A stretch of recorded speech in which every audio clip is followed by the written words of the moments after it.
مع بداية السنة وإن شاء الله تكون سنة سعيدة علينا جميعا، وإن شاء الله نصر لأهلنا وإخواتنا في فلسطين. هنتكلم النهاردة عن لابتوب اسوس زين بوك 14 انش اوليد اللي يبدو انه صغير بعض الشيء ولكنه ماهر جدا، وهنشرح على نسخة من الجيل الجديد اللي هتكون متوفرة في 2024. هيكون جاي بمعالج انتل كور الترا 7 155 اتش الجيل ال 14 ميتيور ليك 16 كور 22 ثريدز، ومعاها الانتل ارك كجي بي يو اللي مدمج وبيعمل لك خلايا عصبيه جديده بتسمى الان بي يو، وطبعا دخول الذكاء الاصطناعي ودخول الري تريسنج مع رامات 32 جيجا. نتكلم شويه عن الشاشه، وهنا الشاشه هتكون اوليد من ليومينا اسوس اللي ممكن تعرض لك ريزوليوشن لحد 3K، وده هيكون بشكل جيد جدا 2880 في 1800 مع الوان دقيقه وكونتراست عالي، وممكن تعمل كاستمايز في تدرج الالوان عن طريق الاب بتاع اسوس، وفي طبعا وضعيات الاي كير وسطوع عالي يخليك ما تتضايقش من الشاشه حتى لو فردت الجهاز 180 درجه، لانه في المفصله اللي تخليه ينفع ان هو يتفرد على الاخر، وهي كشاشه بتدعم ال 120 هرتز او ال 60 هرتز على حسب اختيارك، وطبعا هتكون تاتش وبتوصل ل 170 نتس في حاله الاتش دي ار. والجهاز ده هيكون جاي ببطاريه كبيره الحجم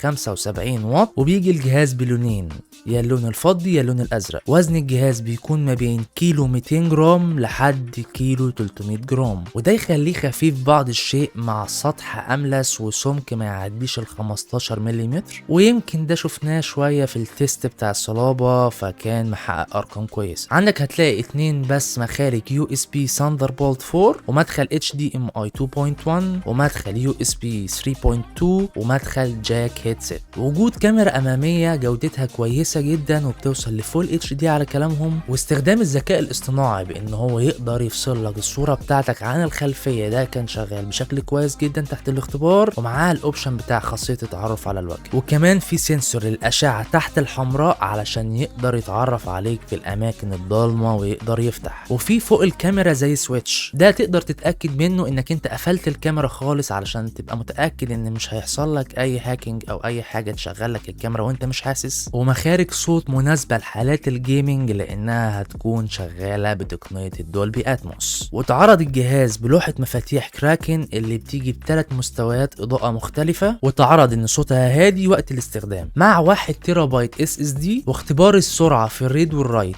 هتلاقي الريد 5 جيجا بايت بير سكند والرايت 3.5 جيجا بايت بير سكند، وهيكون في تاتش باد 13 اسبكت مع سرعة في الاستجابة، وممكن مع ضغطة ناحية اليمين في التاتش باد تخليها لوحة مفاتيح رقمية. يعني النهاردة حاولنا ان احنا ندردش في جهاز جديد يمكن نازل السوق، وعايزكم تقولوا لي رأيكم تحت في الكومنتس، ولو اول مرة تشوفني ما تنساش تعمل لايك وسبسكرايب على المنصة اللي انت شايفني عليها دلوقتي، وتشترك عشان تدعمنا في اللي جاي. اشوفكم في فيديو جاي جديد، سلام.